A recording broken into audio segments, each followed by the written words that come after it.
Olá, me chamo Luíde, sou professor, introdutor e catequista. Sou aqui da paróquia de São Pedro, em Caririaçu. Dando continuidade às formações dos introdutores, hoje a gente vai falar um pouquinho sobre o segundo plantio. Espero que você esteja com Bíblia e nosso material aí, disponibilizado pela paróquia, pelo Padre Ailton, tá? Que ele é a nossa fonte de consulta, ok? Vamos lá.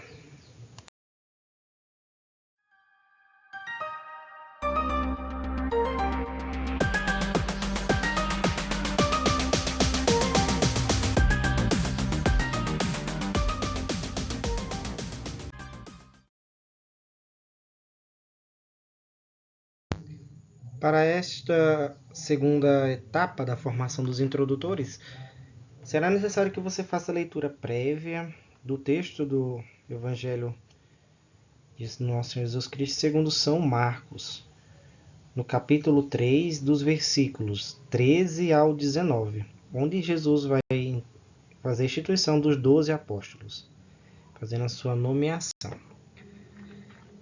E seguindo este princípio, Jesus ele convida os seus 12 apóstolos para estarem com ele, né? E neste princípio, onde Jesus ele se reúne com eles, há uma unidade, né? Jesus inclui os seus amigos no nome dos eleitos. Se a gente perceber, Jesus ele está colocando nomes, novos nomes, ou falando o nome de cada um deles. E isso é o objetivo que temos para este encontro. Onde 2 ou 3 estiverem em meu nome, lá eu estarei.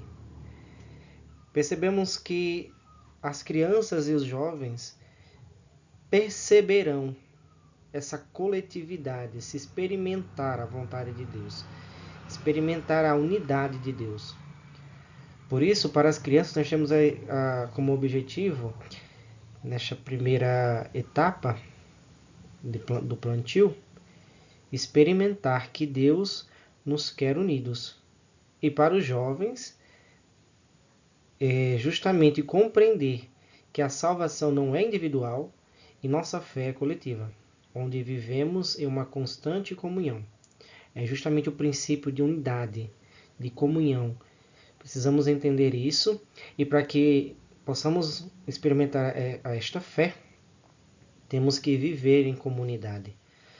Por isso, vejamos como ficará ou como será cada semente. Nesta primeira semente, a intimidade de Deus vem ao nosso encontro.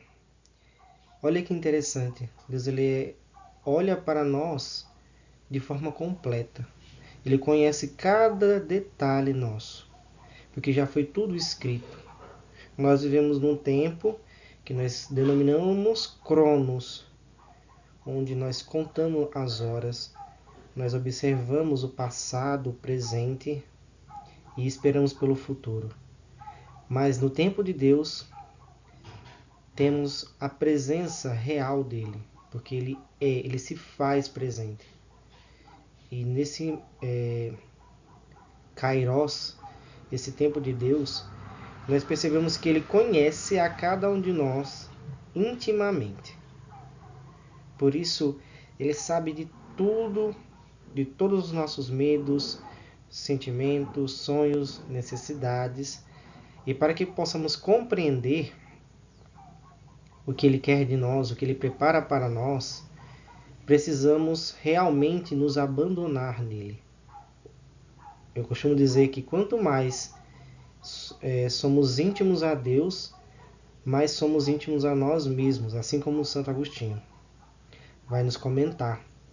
É essa intimidade com Deus que nos faz conhecer a nossa pessoa real. E é nessa busca de santidade que eu e você precisamos mostrar que somos íntimos de Deus. E para as crianças entenderem isso, podemos explicar que Deus está no cuidar, de uma forma mais possível de observar as coisas. Então Deus cuida de cada detalhe nosso, desde o amanhecer, quando nossos pais nos acordam, nos convidam para tomar o café, nos conduzem à escola, até mesmo ao entardecer, quando ao final da noite sentamos com a nossa família para confraternizar, viver aquele momento em família. Deus se faz presente ali, Ele se faz presente naquela intimidade familiar, naquela igreja doméstica. E da mesma forma os jovens precisam entender que o demonstrar de Deus das nossas necessidades sempre vai ser enraizado a partir das nossas fraquezas e das nossas forças. Como assim? Nossas fraquezas. Nós somos fracos, nós somos pecadores. E Deus, Ele vem para ser fortaleza nossa, para nos dar as virtudes necessárias para vencer essas fraquezas. E por isso, de conhecer nossas necessidades, Ele vai ao nosso encontro, vai à nossa busca constante. E é essa a tarefa da primeira semente. Mostrar aos jovens e às crianças de como Deus cuida de nós. Como é que Ele nos olha, mesmo distante do nosso ego, né? Mesmo distante do nosso pecado, Deus Ele vem para perto. Deus Ele vem para perto de nós, por meio da pessoa de Jesus. Justamente para que Ele possa nos mostrar que a nossa unidade, a nossa comunhão precisa estar nele. E é nele que buscaremos nossas realizações. E diante disso, podemos observar também que Deus, Ele sempre fica nos chamando. Nos chama constantemente a estar mais perto dele. Ele é como um pai. Um pai que busca educar o filho naquela observância que ele sempre o mostrou, insistindo até ele compreender, fazer da forma que ele pede. E Deus, ele não cansa de nos chamar, porque ele é um chamado constante a segui-lo.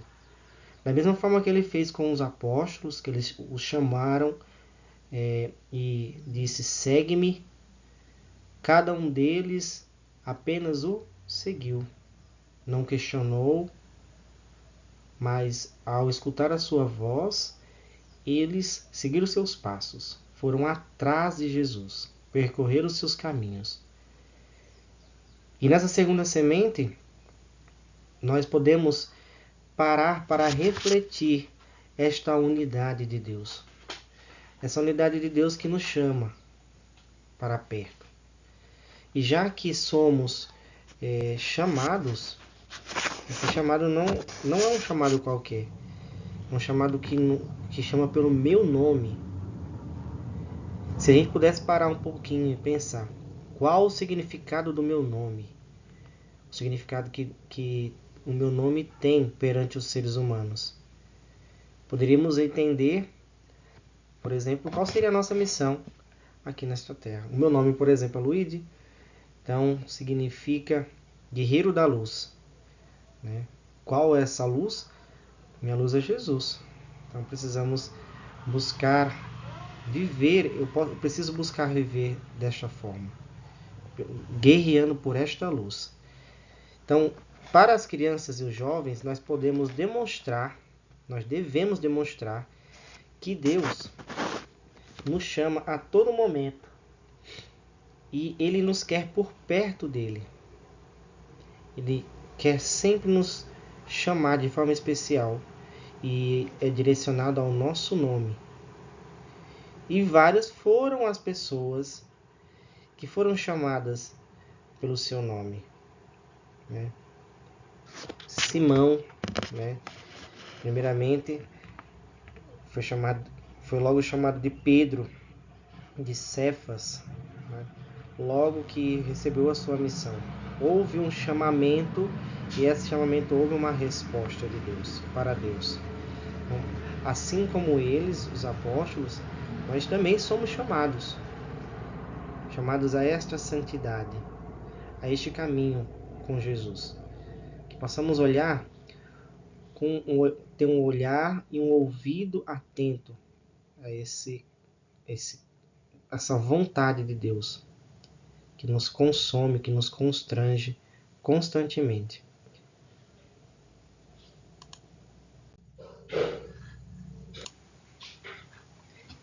E dentro desse chamamento, há algo especial.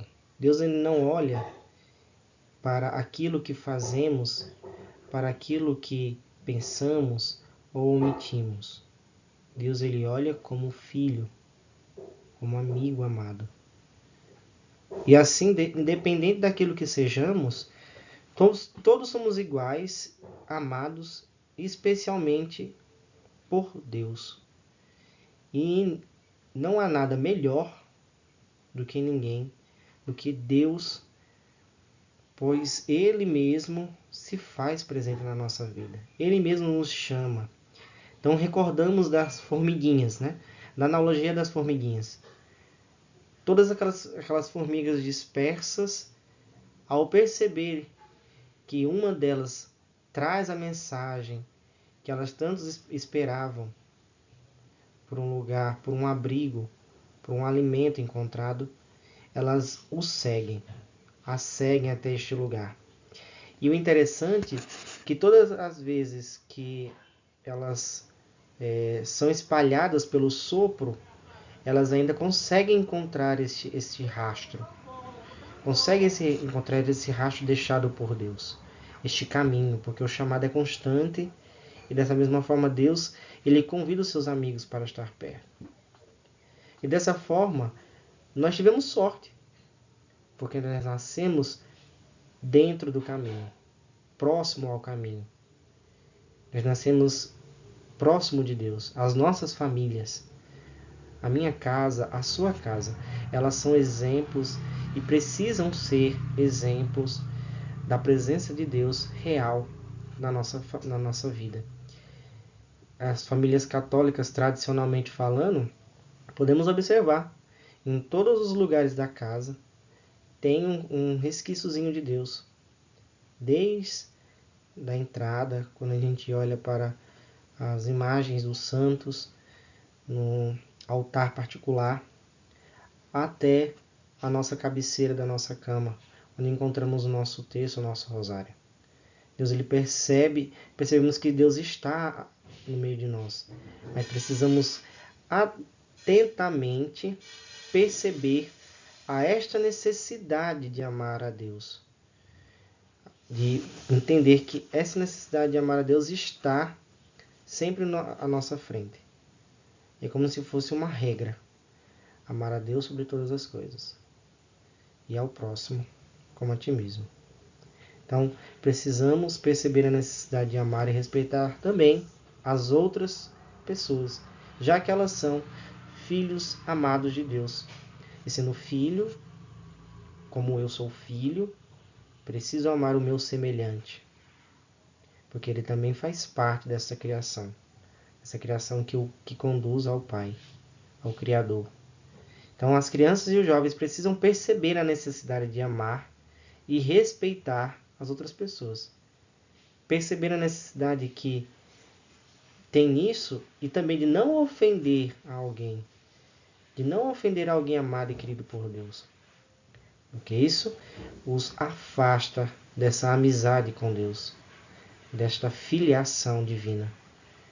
Então, por sermos nós escolhidos, precisamos estar atentos a esse chamado, que nos chama constantemente pelo nome, e precisamos também dar uma resposta a esse chamado, de estar perto de Deus.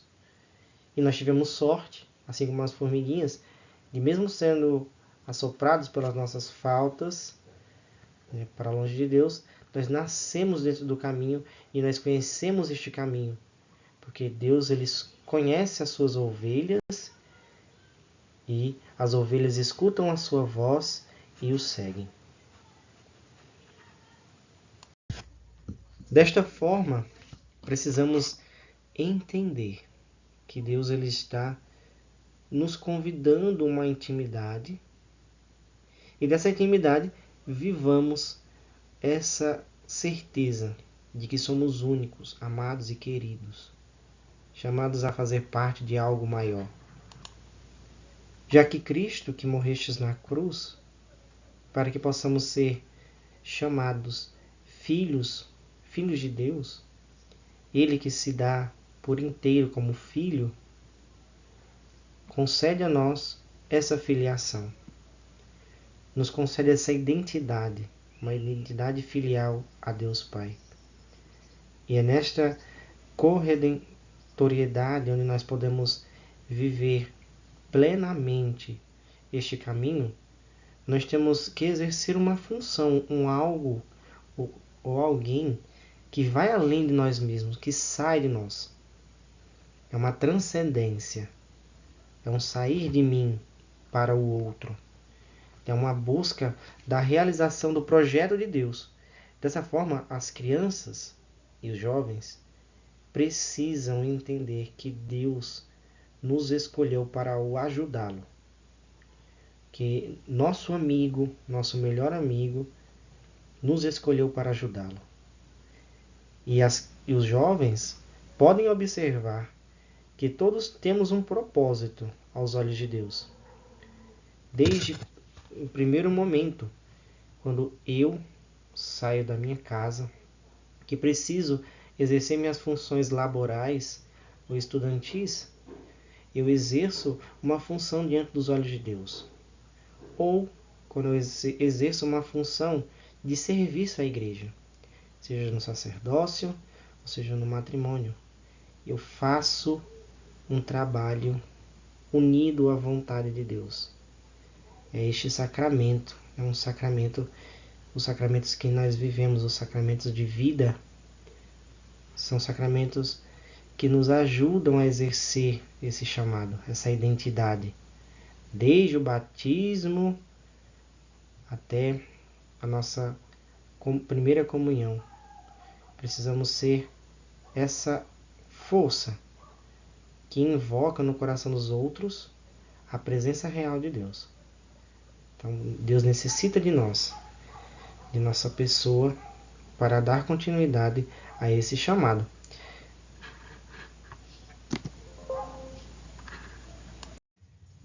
Logo, não há outra forma, não há outro jeito de sermos amados por Deus senão dentro das nossas comunidades, dentro da nossa família, dentro da nossa paróquia. Precisamos ser pessoas, seres humanos, não individuais, que exercem funções egoístas para o bem próprio, mas uma função que luta pela sobrevivência do outro, dos outros. É o viver para os outros. Por isso a necessidade de vivermos em comunidade. O ser humano ele necessita e Deus quer que ele seja comunhão com os outros. E esta comunhão gera em nós a busca e a necessidade de se agrupar, socializar, multiplicar e crescer. E dessa forma, cara introdutor, você precisa mostrar para o jovem e para a criança que não há como ser igreja fora da igreja, individualmente. Há a possibilidade, sim, de rezar no nosso íntimo com Deus, mas a vivência da fé, ela é em comunidade. E é isso que nós precisamos demonstrar nos nossos testemunhos. Mostrar aos jovens e às crianças que a vida coletiva e fraterna, a comunhão fraterna, ela é necessária para a vida pastoral. Porque não há outra forma de sermos igreja, já que o pastor está só. O pastor das ovelhas estando só, não há um rebanho. Por isso a necessidade também do rebanho. Porque sem um rebanho, o pastor das ovelhas está sozinho.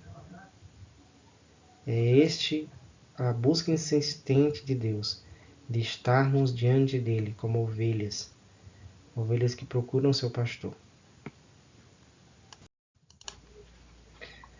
E Deus nos mostra esse projeto de sermos comunhão fraterna sempre, sempre nos mostrou. Desde a geração humana, desde a criação do primeiro homem, quando percebeu a necessidade dele estar junto de um auxiliar, até mesmo no processo da reconciliação do homem com Deus. Ele buscou sempre um eleito, para que ele pudesse entregar uma mensagem ou guiar a um povo de Deus. E nessa sexta semente, todo o projeto de reconciliação de Deus, desde seu ato de criação e durante todo o processo da revelação, Deus nos mostra a necessidade de termos uma vida coletiva e comunitária. Podemos pegar várias passagens. Você tem aqui a criação do homem e da mulher. Mas também temos a presença de Abraão, quando ele é chamado o pai da multidão de uma nação. E Deus afirma que em ti serão abençoadas todas as nações. Então Abrão é convertido em Abraão. Muda-se o nome, já que ele recebe uma missão para o povo de Deus. Dessa mesma forma, acontece com Pedro. Pedro não era chamado Pedro, e sim Simão.